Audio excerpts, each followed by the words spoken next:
నమస్తే మీ అన్నపూర్ణ. ఈరోజు మనము పచ్చి రొయ్యలు బీరకాయతో కర్రీ చేసి చూపిస్తానండి. చాలా బాగుంటుంది ఈ కర్రీ. బీరకాయ కాంబినేషన్ చేసుకుంటే రొయ్యల్లో ఎండు రొయ్యలు వేసుకుంటారు కదా, ఇట్లా పచ్చి రొయ్యలు కూడా వేసుకొని చేసుకోవచ్చు. చాలా బాగుంటుంది. ఇది ఎలా చేయాలో చేసి చూపిస్తాను. బీరకాయలు మొత్తం చెక్కు తీసేసి ముక్కలు కట్ చేసి చూపిస్తానండి. బీరకాయలు మొత్తం నేను పైన చెక్కు తీసేసి ఇట్లా మరీ చిన్నగా కాకుండా మరీ లావుగా కాకుండా మీడియం సైజులో ఇట్లా కట్ చేసి పెట్టుకున్నానండి. రొయ్యలు కూడా శుభ్రంగా నీట్గా కడిగేసి పెట్టుకున్నాను. 1/2 కిలో రొయ్యలు, 1/2 కిలో బీరకాయ అండి. అంటే స్టవ్ ముట్టి చేసుకొని నేను ఒక 3 స్పూన్లు ఆయిల్ వేసి పెట్టేసుకున్నాను. ఆయిల్ కూడా వేడైపోయింది. ఇప్పుడు ఆయిల్లో ఒక 1/2 స్పూన్ ఆవాలు, ఒక 1/2 స్పూన్ జీలకర్ర,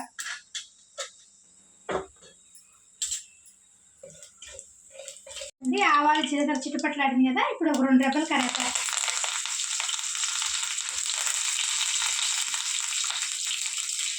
అట్లానే ఒక 2 ఉల్లిపాయలు అండి, పెద్ద సైజు ఉల్లిపాయలు 2 ఉల్లిపాయలు వేసుకున్నాను. అట్లానే 4 పచ్చిమిరపకాయలు వేసి ఫ్రై చేసుకున్నాం. ఉల్లిపాయలు కొంచెం రంగు మారేదాకా ఫ్రై చేసుకున్నాం. ఇలాంటి ఉల్లిపాయలు వేగిపోయినాయి కదా, ఇప్పుడు ఒక 1/2 స్పూను, పెద్ద స్పూన్తో ఒక 1/2 స్పూన్ వేసానండి అల్లం వెల్లిగడ్డ పేస్ట్. అల్లం వెల్లిగడ్డ పేస్ట్ కూడా బాగా ఫ్రై చేసుకున్నాము. ఇదిగోండి అల్లం వెల్లిగడ్డ పేస్ట్ కూడా వేగిపోయింది కదా, ఇప్పుడు అట్లానే ఒక 1/2 స్పూన్ దాకా పసుపు వేసి కలిపేసుకొని, ఇప్పుడు ఒక గుప్పుడు మెంతిం కూర అండి, ఒక గుప్పుడు మెంతిం కూర వేసుకుంటున్నాను. మెంతిం కూర వేసుకుంటే టేస్ట్ బాగుంటుందండి బీరకాయ రొయ్యలు పచ్చి రొయ్యలు కూర కర్రీలోకి. మెంతిం కూర కూడా ఫ్రై చేసుకున్నాం. మెంతిం కూర తొందరగా ఫ్రై అయిపోతుంది, ఒక 2 నిమిషాలు ఫ్రై చేసుకుంటే సరిపోతుంది అండి. మన మెంతిం కూర ఫ్రై అయిపోయింది కదా, ఇప్పుడు మనం రొయ్యలు వేసేసుకున్నాము. రొయ్యలు వేసుకొని ఒకసారి ఇట్లా కట్ చేసుకొని ఒక 2 నిమిషాలు కలుపుకుంటూ ఫ్రై చేసుకున్నామండి. తర్వాత మనం బీరకాయ వేసుకోవచ్చు.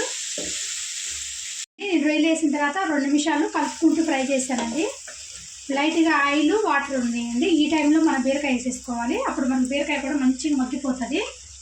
ఇప్పుడు కట్ చేసుకుని బీరకాయలు మొత్తం వేసేసుకుందాం.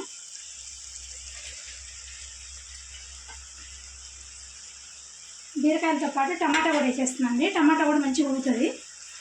ఒక 3 టమాటాలు తీసుకున్నాను నేను 1/2 కిలోకి.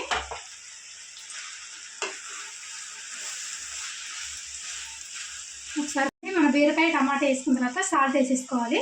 నేను కర్రీకి సరిపోయినంత వేస్తున్నానండి, 1 స్పూన్నర దాకా వేస్తున్నాను. సాల్ట్ పట్టి మళ్ళీ వేసుకోవచ్చు చూసుకొని. బీరకాయకి ఎక్కువ ఉప్పు సాల్ట్ పట్టదండి, చూసుకొని వేసుకోవాలి మనం.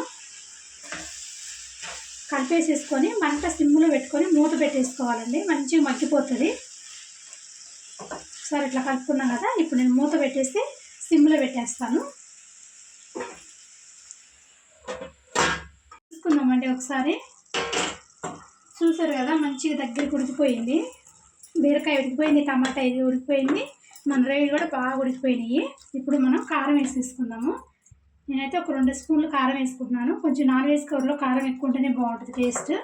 అట్లానే 1 స్పూన్నర దాకా ధనియాల పొడి, కొంచెం ఒక 1/2 స్పూన్ జీలకర్ర పొడి వేస్తున్నానండి. వేసుకొని కలిపేసుకుందాము.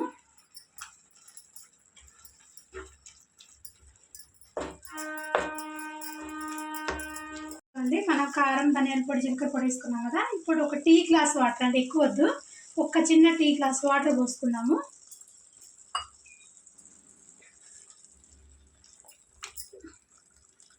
వేసి కలిపేసేసి మూత పెట్టేసుకుందాం. ఒక 3 నిమిషాలు ఉడికితే సరిపోతుందండి. ఇంకా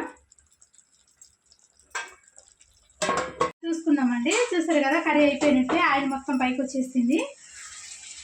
ఇవన్నీ దగ్గరికి అయిపోయింది కదా, ఇప్పుడు మనం కొంచెం 1 స్పూను గరం మసాలా వేస్తున్నామండి, టేస్ట్ బాగుంటుంది.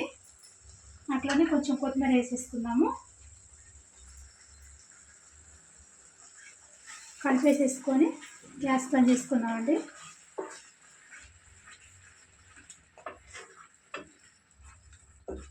నేను ఇంకా గ్యాస్ ఆపేసుకుంటున్నాను. ఈ వేడికే గరం మసాలా మంచిగా ఉడికిపోతుంది.